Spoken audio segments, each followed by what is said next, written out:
compounding uh, pharmacy group, and I'll let John talk about that and understand that business.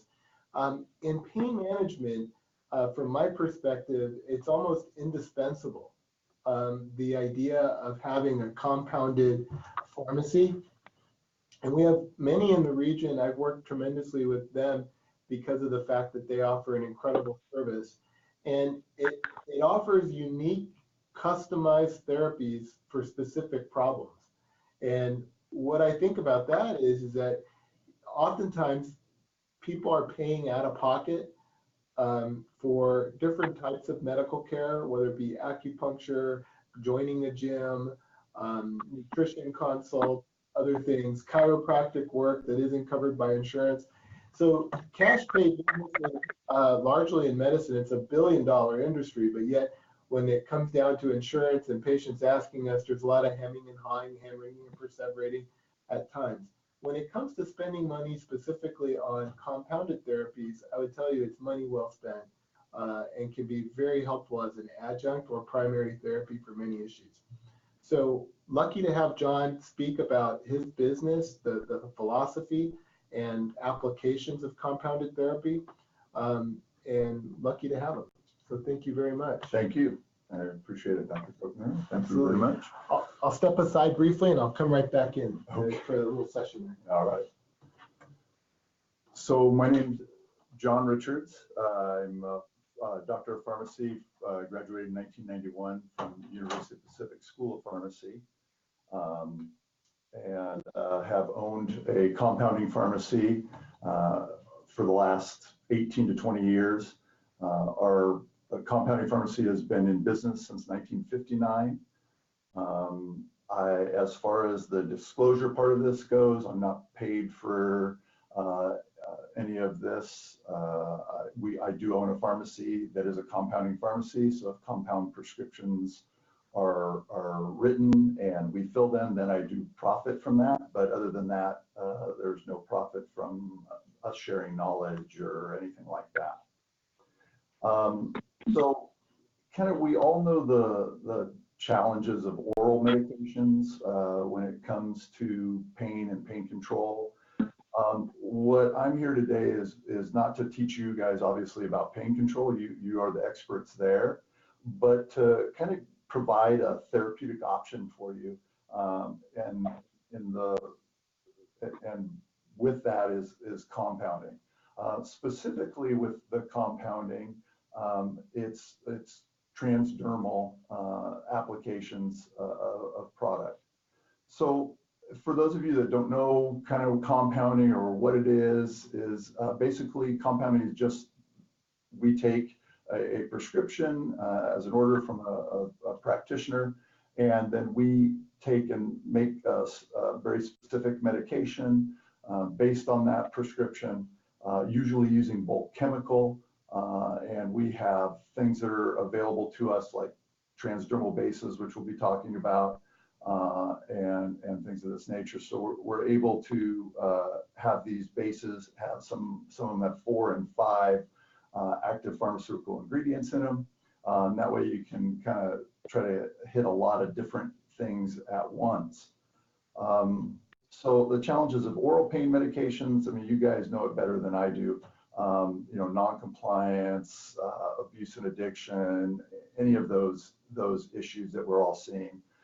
I'm sure you guys are all seeing also the DEA and the heavy-handedness. You know, the pendulum has swung very intensely the other way. Hydrocodone's the big one, but even just to the fact that all the prescription blanks have to now be different for controlled substances and have all the serial numbering on it and all of that good stuff. So if you haven't already gotten your new prescriptions, you need to do that for controlled substances. So I would definitely take a look at that and make sure you're all up to date on that part of it. So as far as compounding goes, in pain control, we can do things that are transdermal and are going to go across the skin. I have some of information that was already uploaded. Some of you might have it in front of you. There's some good information on the general practice one, pain management therapy, the benefits of compounded transdermal pain medication. So this just is a very good one in the sense that it gives you a real kind of overview of compounding and what we can do with pain management. The thing about pain management and using a transdermal medication, where we don't see we have effectiveness and non-effectiveness. So the non-effective when we're using compounding or transdermal pain medication, those are the patients where we have, for instance, the whole like I ache from the tip of my hair to the bottom of my feet kind of patient. Those people, we can't make enough transdermal medication for them. They would literally have to bathe in it kind of thing. When patients are more specific with their pain, if we know the origin of that pain, if it's boy, I have a disc at L5S1 and I'm getting all this nerve pain, we can be much more accurate with the delivery of our pain medication. The beauty of the compounded transdermal is that we can get those active pharmaceutical ingredients right into the area versus having to take an oral where we have to get the whole body and every tissue up to therapeutic level so that we can find that spot at L5S1 versus really applying something right onto it. And what can we apply onto it? Boy, there's a whole lot of different things, and I have several of those listed here in the handouts, and I have some additional handouts that they will be downloaded either this afternoon or tomorrow morning as well, that kind of give you a lot of what the medication is, what the dose usually is, why it would be used, and so on. So taking that idea of using a transdermal and being able to apply it directly to a spot, say we have something in nerve pain and your normal impulse would be to go with something like a gabapentin or something of that nature. We can put gabapentin into a transdermal. So we've got that in there. And then if perhaps maybe we want an anti-inflammatory in there as well, we can do something like ketoprofen, we can do ibuprofen if that's what's needed. But one of the typical NSAIDs, and we can put that in there so we can get some anti-inflammatory relief going. We can put things like, there are other things that they use for nerve pain, like amitriptyline, for instance. We can put lidocaine, local anesthetic in there, numb the area. We can use things like ketamine, which a lot of the doctors are using. We see orally as well. But we can definitely use it as a transdermal, and we have a lot fewer side effects. One of the nice things about using the compounded product and using it transdermally is we do definitely we lose first pass metabolism.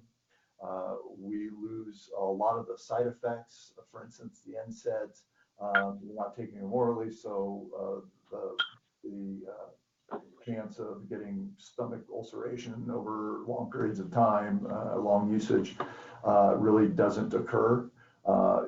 Gabapentin, we see the side effect profile drop dramatically in patients who use transdermal version versus the oral version.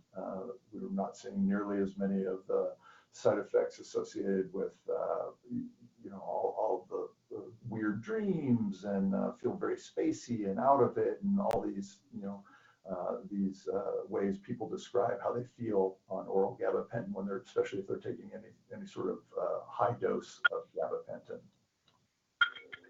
And so the ability to put that medication there and get it to peak levels within an hour or so is very appealing for a lot of practitioners and patients both.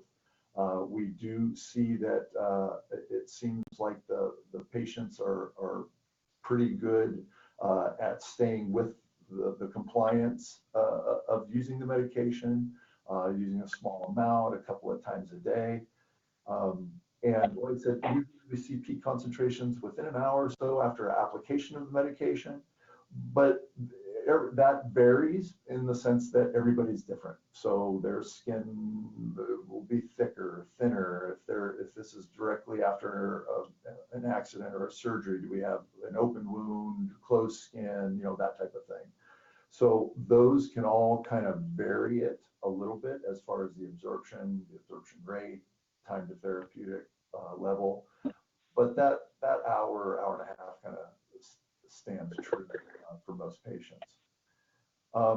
With the medications, they're applied by the patient, or if a caregiver is involved, the caregiver, we recommend that they use transdermal till the back skin from the front skin, your skin from somebody else's skin. So we usually make sure that patients, you want to make sure that your patients are aware of kind of how to apply it. And if you're not all that familiar with it, I suggest you just reach out to a compounding pharmacy in your area.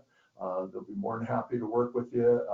We work with everybody from somebody who knows absolutely zero with it, but it makes sense, you know, in theory to them, all the way to physicians like Dr. Covenaver that will call us and say, hey, I've got this idea, I want to use this, or I want to push this concentration up, or I want to drop that one down. You know, there are different things that you can do. We can put baclofen in if we're having muscle spasms, or cyclobenzaprine if it's more of just that kind of tight muscle rather than the spasming type.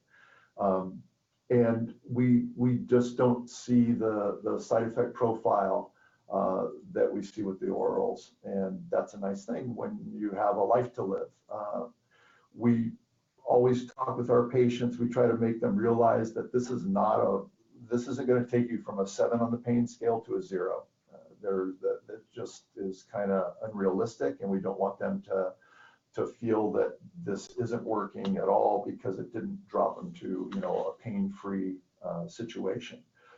But if this can be an option that is combined with things like the doctor was talking about in the opening, of, you know, an acupuncture, of chiropractic care, of exercise and diet, and, you know, things of this nature, then we can kind of add all those things up. And as we start adding them up, we start seeing us be able to kind of bring that pain level down and have people a little more involved in their life.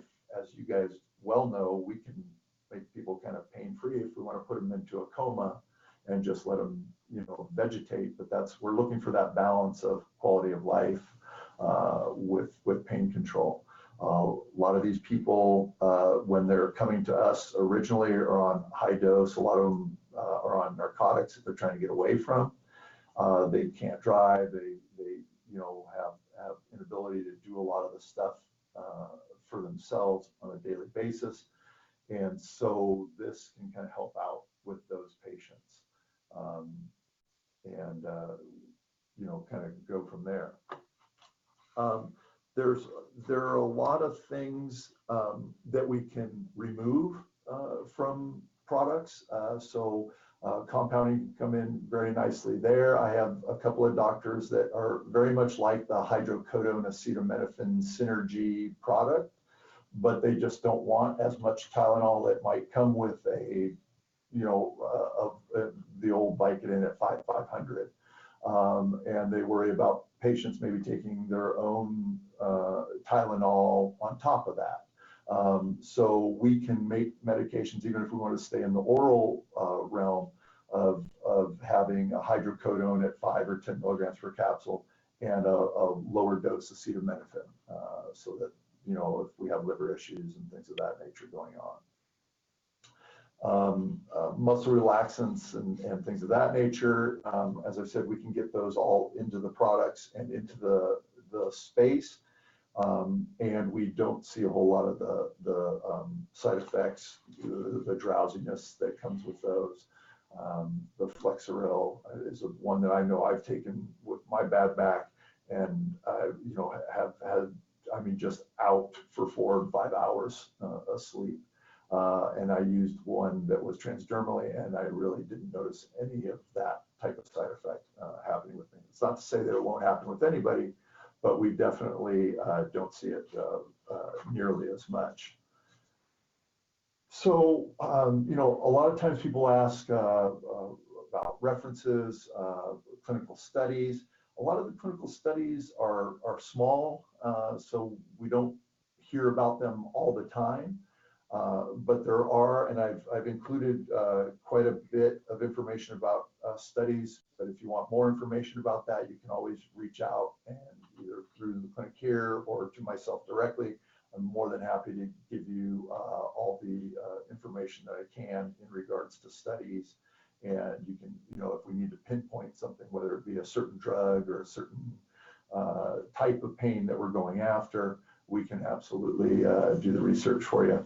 I think the Dr. Cohen can speak to that as far as the prescriber end of it. I think working with a compounding pharmacy is a lot different than working with your typical retail pharmacy, in the sense that we're not filling 1,000 prescriptions a day, so we have time to do the research. Our pharmacy in particular, we're clinical staff for UC San Francisco and University of Pacific Schools of Pharmacy, so we have students in there all the time, year round. They're working on their doctor of pharmacy degree, and they're very bright. We do studies and look at studies for people all the time, try to get them the right information. We have no problem doing that, and I think you'll find that with most compounding pharmacies, because we're really kind of it's a pharmacy of last resort oftentimes, because we've tried this, we've tried that, we got them on an exercise program, we're doing the oral medications to the point where they're starting to have side effects and no real, you get to that point of diminishing returns. And so that's where we can kind of put our heads together. We have doctors that know absolutely nothing about it, but like I said, just want to try it because of the theory of it makes sense. And then we have doctors that really understand it, or really have that kind of out of the box thinking, want to, try something different. As I was saying earlier, how much is absorbed and all of that. So when you're writing a prescription, one would assume you have to take the assumption of 100% absorption. You don't want to think, well, only so much of this is going to be absorbed, so I'll really push this dose much higher than the normal maxes on something. We don't want to start there and give ourselves nowhere to go. It's better to start kind of lower. We always, and I think you'll find this true with anyone you're working with in compounding, we always try to tell our patients to keep us in the loop, to let us know. Because if the thought of it is working, if they get behind the idea, yeah, I can see how this works, but I'm just not getting quite the relief I need of that, baclofen or the gabapentin, we can work with the doctor's office and let's put, we can move the dose up, we can drop a drug out and put a new active pharmaceutical ingredient in there. We can move from one anti-inflammatory to a different. We can go from ketoprofen to diclofenac, for instance, that type of thing. And like I said, we can use the ketamine, where some doctors are worried about using the ketamine, especially in oral versions, because you're worried about abuse and things of that nature. So we don't see nearly the abuse that one would have in the oral world, in the transdermal world. It's just not a real great way to get high, if you will, or get what you're looking for, in the sense that most of it is absorbed and stays kind of in the local area where it's applied. You do obviously get some systemic absorption, and you will get some systemic levels of the active ingredients. But for the most part, it's going to stay kind of localized in and where it's applied. And again, that's the beauty of when you have that patient that presents with a real, I know exactly where it hurts. It is my shoulder. It is my, L5S1. It is my hip. That's where compounding really for you might rise to the top as a therapeutic option versus your chronic pain, fibromyalgia, everything hurts head to toe patients, because those ones we find don't respond quite as well. So we're also seeing things like in the compounding world, low-dose naltrexone, and we do low-dose naltrexone at anywhere from 0.5 milligrams per dose to 4.5 milligrams per dose once daily. And that seems to be working for a lot of people. It has kind of a analgesic effect, fits into the opioid receptors, all four of the opioid type receptors. Also is an immune modulator. So if you have some of those people that are having some sort of autoimmune kind of situation with their pain, the low dose naltrexone it seems to be working for those patients. Not all of them, obviously, like any medication. But that is something that you can explore through compounding as well. And you can go up and down on that dose, starting somebody as low as 0.5 and working up. I've seen it as high as 0.9 milligrams, or excuse me, 9 milligrams. But when you get up and over that, we start seeing it acting as if what it truly is, and that's how it blocks the opioid receptors and is kind of the anti-opioid. That's when we start seeing those types of effects. So once we get past 9 milligrams, you're kind of going the opposite way with it. So as far as that part of it goes, again, any compounding pharmacy can do low dose naltrexone. It's an oral capsule and can be taken once a day, and so that works with those patients. It's kind of like the way morphine does, where it can be both. It can be pro analgesia and against anti-analgesia if used in low dose versus normal to high dose. And that's kind of how the low dose naltrexone comes about. At the low dose, it is pro, and at the higher dose, normal, 50 milligrams. We have a question. Can you please comment on gabapentin becoming a controlled substance? Yeah, so there's some word out there about gabapentin becoming a controlled substance. I don't know the current situation with it as far as is it, isn't it. I haven't spoken with the DEA since towards the last part of 2018 when they were talking about all the controlled substance prescriptions that we were doing, how those are all being changed. So I don't know if it's going to be controlled substance. It might be. I don't know that there's a whole lot of abuse potential out there because most people that we find from the pharmacy side of it actually don't really like the gabapentin orally very much. They always complain about, it makes me feel weird, it makes me feel fuzzy, this type of thing. So I don't know that we'll see gabapentin go controlled for that reason. It would probably be a little more just to keep tighter controls on what's being used for pain control. And again, it gets back to that pendulum swinging very wildly and very hard the other way because of the situation with things like OxyContin and Purdue Pharma and everything that went on with them. And then another one, how do we provide access to our managed Medi-Cal patients to compounded medication? Sure, so Medi-Cal does pay for some compounded medication. They just have to be run through like a regular prescription, and that's all done from the pharmacy end of it.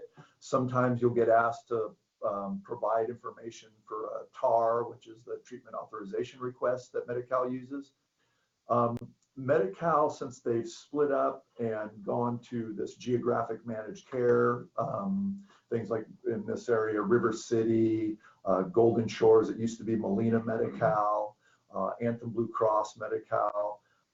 They all have slightly different variations on the formulary for Medi-Cal. And so oftentimes they will pay for it. It's not the greatest reimbursement, so sometimes pharmacies will try to fight it and go back and forth on it, but they will cover it. Medicare does not cover it.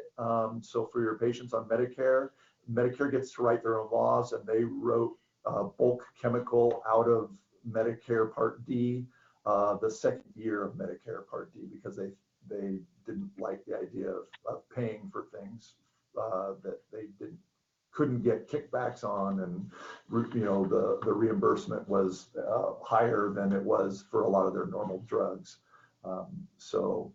And then that goes to a lot of the insurances, the other insurances as well.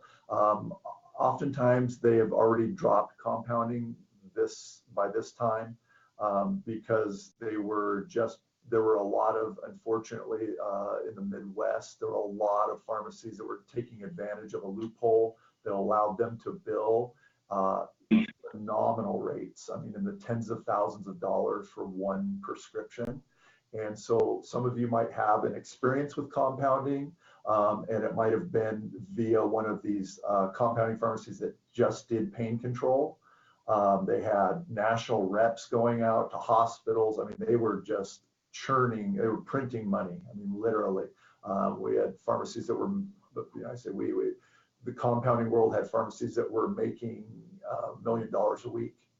They were charging insurances $10,000 and $15,000 per prescription. So a lot of the insurance companies just pulled the plug on it completely rather than watching their own systems. So there is that out there as far as the insurance. Sometimes the patients will not want to pay cash out of pocket for it. We understand that, and most compounding pharmacists do. And they, I know in our case, we really try to work with the patients. Hey, let's find something that works for you, or if it didn't work, let's either refund you your money, or let's try to put that money towards something else, and we'll make somebody a replacement product oftentimes at no charge. And I think you'll find that with a lot of the compounding pharmacies that you'll work with, because they're trying to have a long-term relationship with you and other prescribers and the patients. They're not necessarily looking for just the one-of scenario. So we also have, there's a drugs used in transdermal pain management. I'm sorry, I don't have it in slide form if it's not there. But that tells you basically goes A through Z literally, and it talks about the drugs, their strengths that you would want to use, how it's used or its function, the mechanism of action. I mean, we can get all of that information to you before you ever prescribe a medication. You can feel very comfortable in what you're doing and why, what the strengths are, that type of thing. I think that is always beneficial to the patient, is if we kind of are all involved, the patient, the pharmacy, and you as the practitioner. And that way we can kind of get the positive and the negative feedback. And it's not one where you definitely have to throw it out just because the first one either didn't quite hit or didn't work completely as expected. We can do a lot of change ups and create some different products through the compounding. I have a few. Yes, absolutely. So, yes. I really want to thank John. So I'm going to try to give some out of the applications that we've typically tried to use, and some things that you guys have seen, and then how compounding has helped in my practice. So some archetypal patterns of pain, right? You'll have diabetic neuropathy of the foot, or post-herpetic neuralgias that can be very substantial. Currently, you can use what's on the over-the-counter kind of spectrum, but when the pain is pretty substantial and they're coming to see you, or you're at the point of referring them, if you can, to a specialist, you're the pain specialist now. And there are a number of different opportunities. The transdermal creams have a vehicle that delivers the medication through the dermis. The one that we typically use is lipoderm. Right, lipoderm seems to be the #1 base used. It's got the most studies on it that are showing that they can get, I think the last study showed 5 active pharmaceutical ingredients across the dermis, and they did cadaver skin studies and showed measurable levels, all at therapeutic level. Yeah. So yeah, you can get 4 to 5 different active ingredients all in one product. And it works much better. The old vehicle, which was the Pinto, that we had previously, was not the Palestine Liberation Organization, but was PLO. Right.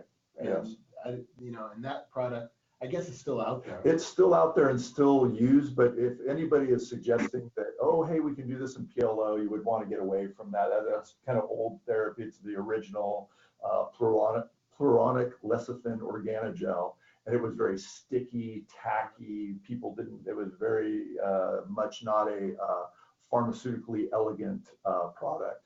The newer products like Lipoderm are very nice when it comes to the pharmaceutical elegance part of it. I mean, there's no smells. They're usually parabens free. They're, in Lipoderm's case, it is parabens free.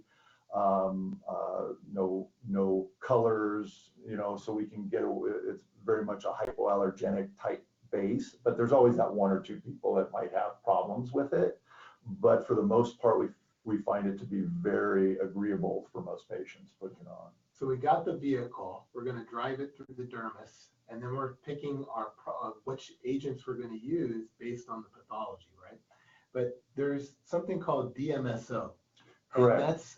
And what is that? What is DMSO, and what does that do to the compounds that we're putting into the product? Well, the problem with DMSO is kind of like a bus that gets everybody on it and goes across the skin right away, and it gets you into the system. And it is something that will, the problem with DMSO is that very thing. It makes it such a wonderful vehicle to have product get into the system.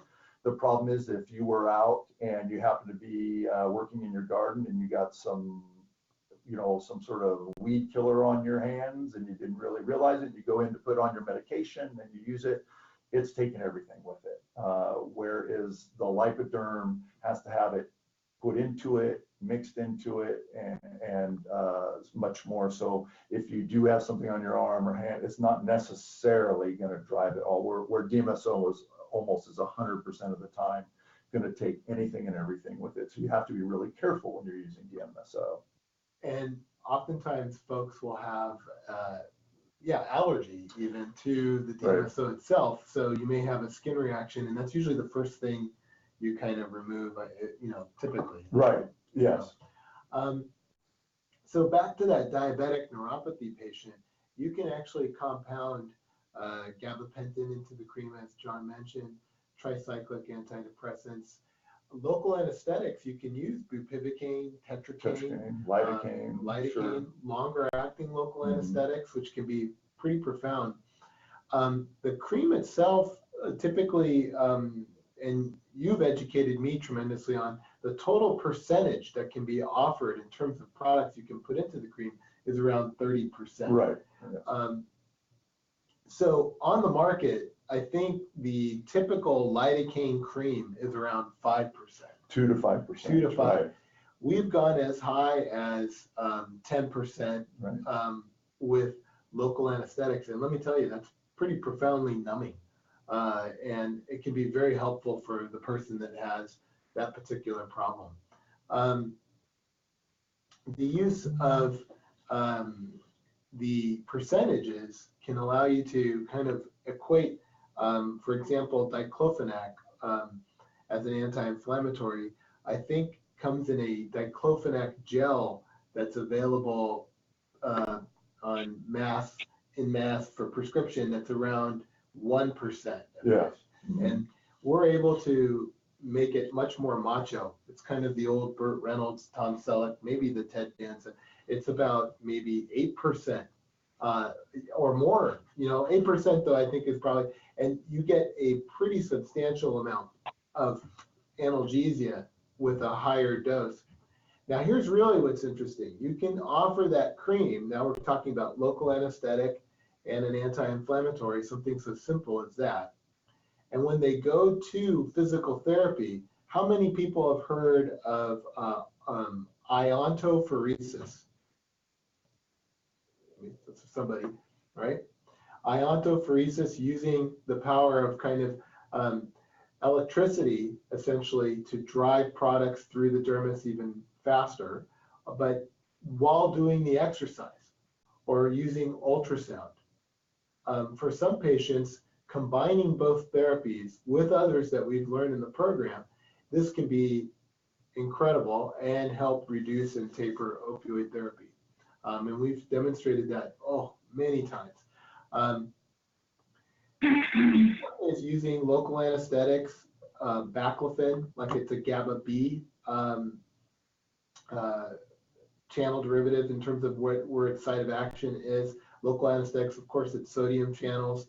Tricyclic antidepressants, a bit of a promiscuous drug because there's many different receptors, sodium channel blockade, even serotonin, norepinephrine. I don't use that substantially. Ketamine I do, particularly in patients with profound neuropathic pain. I deal with a lot of chemotherapy-induced neuropathy, other related concerns, specifically with the cancer pain population, but it can be useful otherwise. Complex regional pain syndrome that many of you have seen, that's profound and mysterious, and these topical agents can be very helpful. Residual limb or amputee-related pain along the residual limb can be very helpful. Neuromas, post-thoracotomy scar, pain along the scar and that region of the scar can be really key. Other strategies that I work with John, and I'm just gonna open up the vault of different strategies. We'll have patients that come to us that have gone to many different places. In this case, for example, pelvic pain for women, almost a mystery. My heart goes out to these folks. There can be incredible pain, and there's very few women's clinics that really have specialty with this. We'll find that we can actually compound suppositories. Right. Right. Yeah, we do a lot of suppositories, vaginal suppositories, diazepam, anywhere from 2 milligrams to 5 milligrams to 10 milligrams per suppository. Along with something like baclofen in it, for muscle spasticity. We can do that, and most compounding pharmacies can do things along those lines very easily. And we've found that oftentimes just that combination of just like a diazepam baclofen, but being just there and localized seems to, I've had women come in that are just thrilled with the results. Do we get them to zero? I don't know, but that's really doable sometimes. But as you were saying, it can be a very, very painful situation. And women do find themselves bouncing around because they start oftentimes with either a GP or an OBGYN, and then they bounce them back and forth. Well, maybe your urologist should take a look at that, and so they end up in all these different places and they're taking different medications. And that's where having contact with a pharmacy like ours, that we can make a suggestion or two at that point and come up with something. Absolutely phenomenal. Some of these folks will have had manometry determining pressure at either the introitus or the rectum. We'll have a history of going to get Botox in these locations, and primary care is sending them out. They're going to a specialist or getting Botox, and then many times this type of medication therapy could have or could be an adjunct or thought of at the primary care level. And we're seeing that more and more, that it's something that's a very useful option for that particular archetypal pain pattern. Other considerations that I think are phenomenal, I think Professional Village and in my work with them focuses a lot on wound care, and you've had that specialty. One of the things that I'm sure many of you have taken care of those horrible sacral decubes or have been associated with it. And you'll see the patient come in and they're getting care by somebody else, like a wound nurse, and you're like, oh, I don't know what's going on down there. And then somebody will take a picture of it. It'll be an EMR, and you'll be all thankful. I didn't have to go and examine because it's an EMR and someone took a picture last week. And the idea that these are horrendous situations, uh, still having the wound vac. Okay. What's amazing is we've applied, I'm going to ask John to just briefly mention, let's take, for example, the case of many of us have seen the patient, the young adolescent that's now in their 30s, but still has maybe problematic pain concerns, maybe wheelchair bound, or someone else that you're taking care of with significant disability and comorbid condition and has pain, may have had a sacral DQ. Maybe doesn't have it to the degree of needing a wound vac, but may have the history of potential infection. The use of a compounded cream that combines antibiosis or Bactrim or antibiotics, in addition to, and I'll let John speak to Dilantin as a very unique, or phenytoin as a unique strategy. Yeah, Maybe. phenytoin and misoprostol also are oftentimes used in a product where we are trying to get wounds to heal, increase the cell turnover, and get things to start going and growing the right way. It takes a while, like any of these do, but their progress is measurable and it can be seen. And the ability to, put an antibiotic in there, like a metronidazole or a Bactrim, is very helpful. And those can be either done in a cream type application. They can even be done in it's called polyox, and it basically, as long as there's moisture there, it's in a puffer accordion, and you have the powders all mixed together, and they just kind of puff it on there and put a little more water on it, and then it just kind of creates this medical bandage, if you will. The base of it, just once it dries up, it just kind of seals up over it and on it, and then you're getting that delivery of the medication. Yeah, it's absolutely phenomenal. You know, when we started looking at phenytoin, because of the old, side effect that we remember from medical school, provider school, is the gingival hyperplasia, right? You Google phenytoin side effect and you see oh smokes, you see the gingival hyperplasia. Well, it's the fibroblast growth factor derivative aspect of, or side effect component of Dilantin can be useful in the setting of trying to promote wound healing.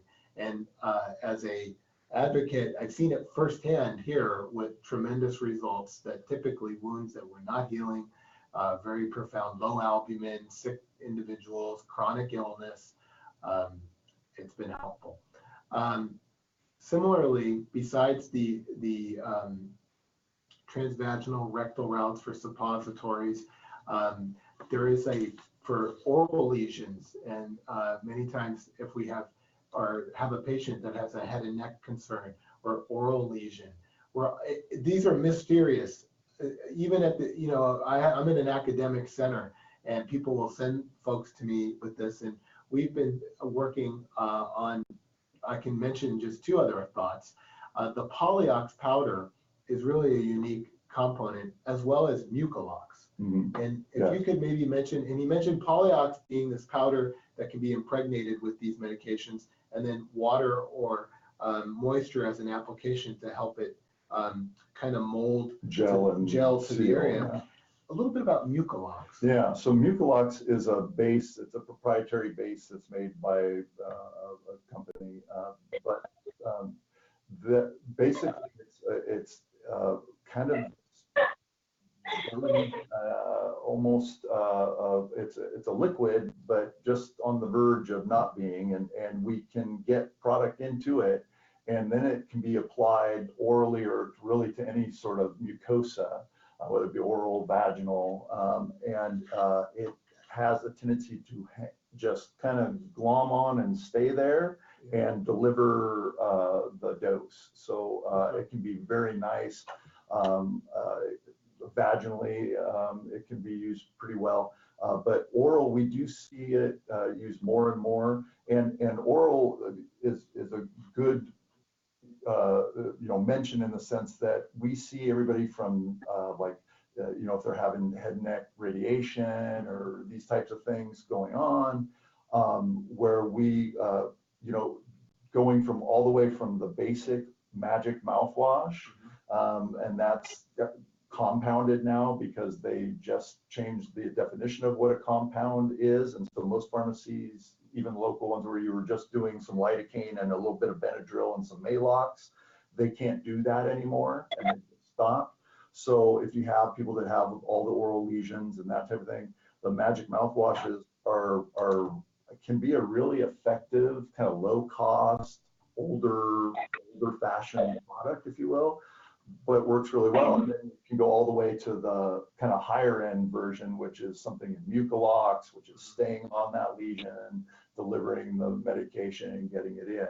So there's a kind of a wide range there of abilities, but the old-fashioned, magic mouthwashes, if you get the right products in, can do a lot of good. Whether it's swish and spit, painted on, if it's a patient that's pediatric or unable to do their own, kind of has a problem with swish and spit, swish and swallow.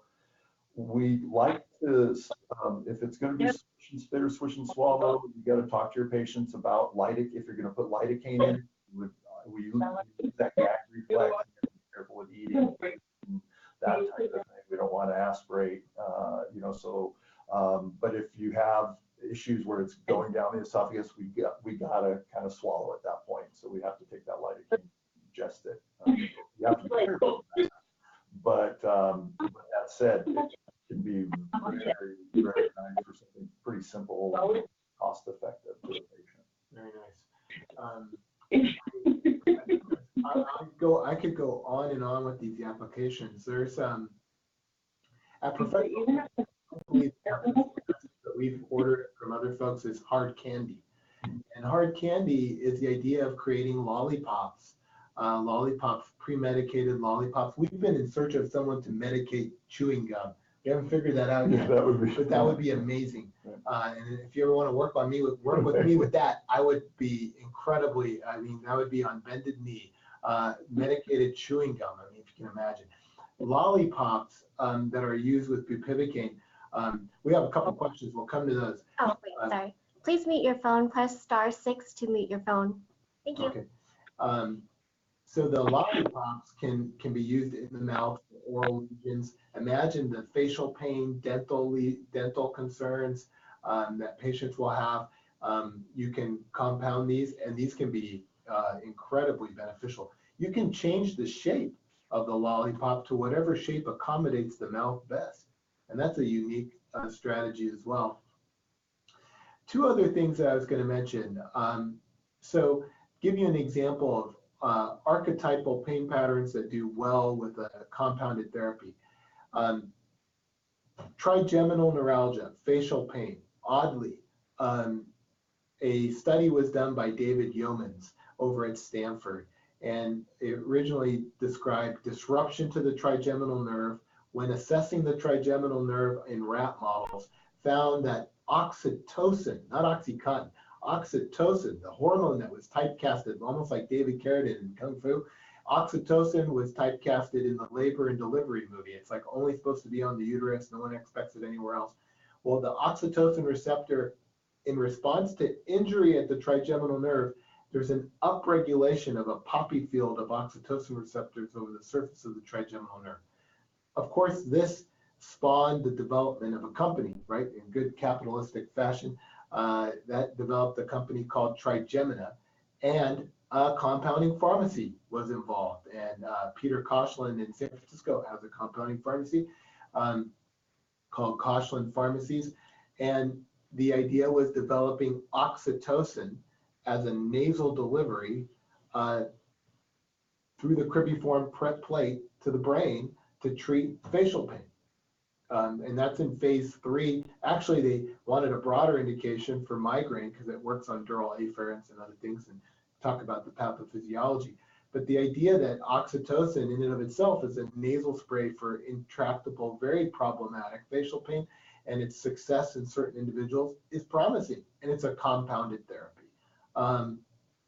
So these are some of the many applications that can be used in the treatment of various pain conditions with compounded therapy.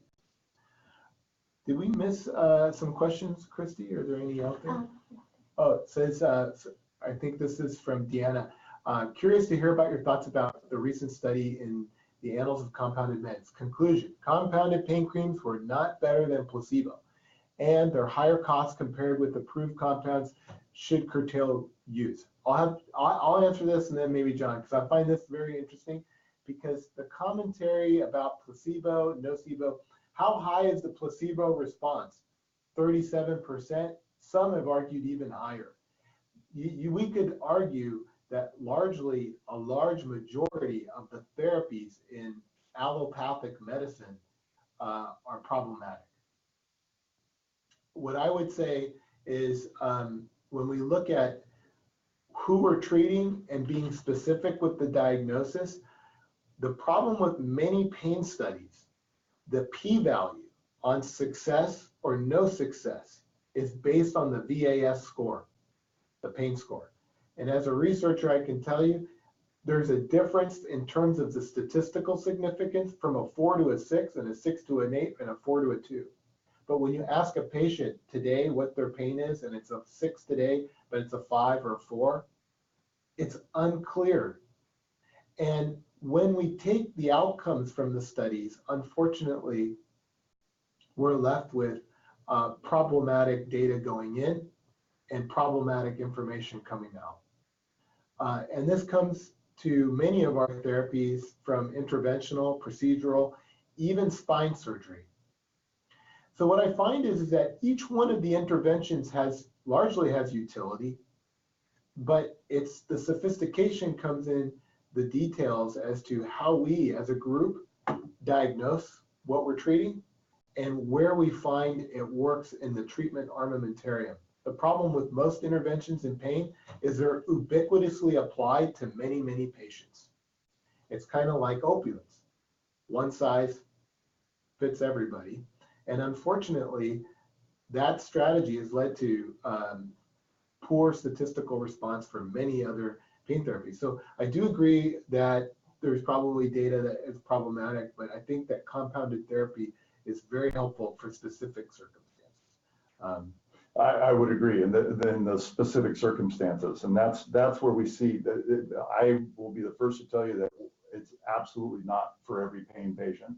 It's not going to work for every pain patient, and you might have two backs that you think are exactly the same and creating the same problem as far as the pain goes. One it will work, one it won't. So we have things like, is it being taken up through the skin the same way? Is it being applied the same way? There's all these things that go into it. Do we see serum levels through skin? We do, up to 4 and 5 active pharmaceutical ingredients. So it's getting there. We know that. There's plenty of studies out there that do show that it's getting to the area under which it's applied and kind of staying in that area for the most part. But a lot of it too is just going to be anecdotal evidence as they come back to you and say, yeah, I think that's working, or I had more good days than I normally do. Sometimes if we can just get somebody to plateau, that's all that's a win, rather than having this kind of always ratcheting up as far as the pain goes. So I'm sure you'll hear a lot of people, as far as compounding goes, say it's witchcraft, it doesn't work, wouldn't use it. But I mean, we're using pharmaceutical ingredient. I mean, this is all USP, pharmaceutical grade stuff, all checked out by the FDA and all of that. So you never know. Yeah, I mean, there is the customization. This takes us back to the original days of practicing medicine, where I put on the full tribal headdress, where it's apothecary work, and we're customizing a therapy that's unique. I can say that if I was to take one archetypal pain pattern, if you see it, post-herpetic neuralgia. If you have folks with profound post-herpetic neuralgia, goodness, I've never had it. If it should be my time, and I would hope that my primary care doc can offer me a compounded therapy that's unique and strategic with local anesthetic and potentially ketamine. It can be very helpful. Currently on the FDA indicated uses for post-herpetic neuralgia, we have the Q-Tenza patch, which is an 8% capsaicin patch. very profound. It's transdermal. Certainly went through the FDA gauntlet, so it's transdermal. It's a patch, and actually is offered in the clinical setting because you actually bind to the TRPV1 receptor so tightly, it causes a lot of pain. So we start an IV, give fentanyl even while people are on getting the patch, and then once it's removed, there's actually improvement over time. Short of going that extreme, always early in the armamentarium to treat these neuralgias will be a compounded therapy. And so the unique strategy of where we place it can be key. I really appreciate Deanna's point though, because that's a huge point. It's kind of the question, what is the point? And I think that's key. I think we have some other questions. Yeah. Right? Do you find increased risks associated with patients using compounded medications with essential oils and essential oil blends? I have not. We have not seen anything that would indicate that. Oftentimes people, there are some things that we always try to go on clean, dry skin. So sometimes putting down an oil or an essential oil, something of that nature first will sometimes kind of block in certain ways. But you have, as far as side effects or ramping something up, we haven't seen it at our level where people have come back to the pharmacy and said, oh my gosh, look what happened to me or anything like that. So I think that's probably an okay thing to be using if they're also using that. Yeah, I haven't seen any difficulty. The one important thing about off-label compounded use and working with patients that have a lot of comorbidities and have a specific archetypal pain pattern that we talked about, whether it be small fiber neuropathy, diabetic neuropathy, post-herpetic neuralgia, CRPS, is you're saying this is a therapy that we can offer you, but there's risks and benefits to every intervention we offer. And we write a brief disclosure, and I teach the ACGME fellows here as well, that the disclosure describes what are the risks of this therapy. And largely when compared to other oral medications that we're asking, and we use a transdermal for the right indication, the risks are lower. And what are the potential benefits? We could argue potentially higher. But you qualify that for each patient because it may vary, right? So we have a risk benefit assessment and then a shared decision that this is appropriate, and then we document that. Certainly with nasal oxytocin, there's been no studies to suggest what is it like to be on oxytocin hormone for 1 year, spraying it through the nostrils for facial pain. So I have to qualify that in my discussion with the patient. But have I had multiple sclerosis patients with facial related pain and plaques centrally, and they benefited that way? Certainly. Could it be placebo? Potentially. You could argue that. What I would submit to you is if it was placebo and for $60 a month and they're substantially better. It's a good purchase. I don't know. I think it sometimes, we'll take two. We're at 1 o'clock, my friends, and I want to thank all of you. And I want to thank John for joining me. You guys are awesome. We're going to be having our discussions regarding April 13th, the weekend. We've been in intensive planning for different thoughts to make it exciting for the hands-on pain curricula that we're offering. So I really look forward to seeing you there. And then of course we have another session coming soon. So thank you, John, very much. And I just want to briefly bring into the screen Christy Chung. She can kind of give a brief cameo. Christy's joining us. And I don't know if you want to give a couple brief mentions. You probably have already received tons of emails from me. It's my second week here, and I'm excited to work with everyone. Please remember to RSVP to me by February 13th, and let me know if you're interested in the MAP training. Thank you very much, Christy. We're lucky to have her join the group. So thank all of you. Have a wonderful afternoon, and look forward to the next chat. Take care.